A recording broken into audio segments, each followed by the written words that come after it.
Hi, this is Rich Voltz with the Illinois Association of School Administrators, and I'm interviewing Angela Moretti. And Angela is a building principal in the Deerfield Elementary School District. And we're talking today about using evidence or collection of evidence to do teacher informal observation. So Angela, could you tell us about your recent informal observations of teachers, how you collected evidence, and then how you used that as you went back and reflected with the teachers? Sure. I started off first taking the rubric and going through and looking at the difference between the ratings. The proficient and distinguished was where I started most of my emphasis. And I wrote down exactly what I wanted to collect. So I knew I was going to start with 3B.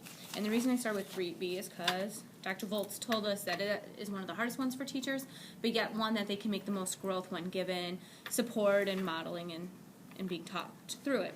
So I went through 3B and I decided I was going to write all the questions asked by the teacher, by the students, answers given to both. So I was going to document student to student, student to teacher, and teacher to student. I was also going to then rate the questions and answers in Bloom's taxonomy afterwards, and I created a seating chart to make sure that every single student was called upon. At that point, I went into the classroom and I took my notes, which I wrote in black exactly what was said, and then I rated it. I put teacher or student to teacher, just with an S to a T or a T, and then as I was going, I wrote in kind of like a hot fluorescent blue questions to myself that I would ask the teacher, reflective questions, or notes that I had about it. I then rated them all with Bloom's taxonomy. Then at the end, I went through and I counted how many teacher to student, how many student to teacher, and how many student to student.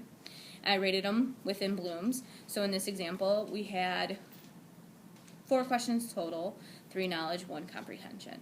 When I sent an email, or I sent all my evidence to the teacher, and I asked them to come in for a reflection conversation, and I sat the rubric in front of them and I asked them to rate where they thought they were on their own based on the evidence I collected, and we went on to further talk about that.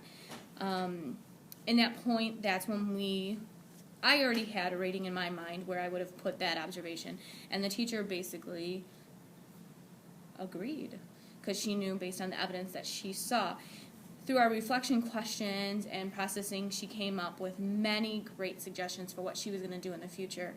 It was a very tough conversation to have because no one wants to hear the negatives.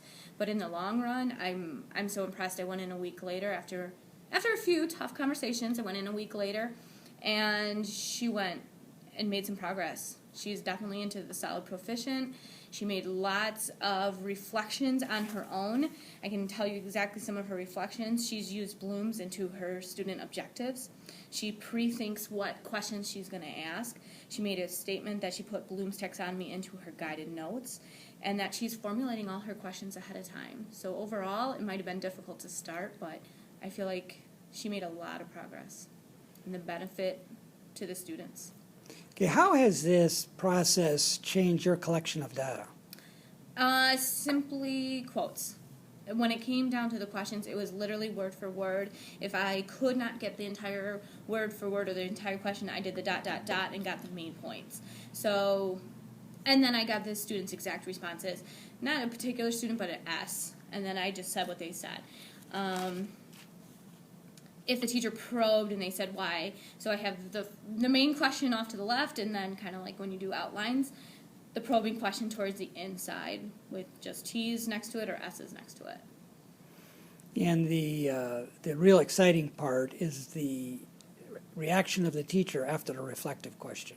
Yeah. That she actually changed her behavior Yeah. based on some data that she actually could do something with. Yeah, she sent me a couple emails after the fact asking further questions and or reflecting on, oh, I downloaded Bloom's, you're right, this isn't going to be that hard, this is something I can definitely do. Well, I did that when you weren't there, do I have to do this throughout the entire lesson? And we had many great discussions regarding that information. Good. Well, thank you for sharing that, Angela. Thank you.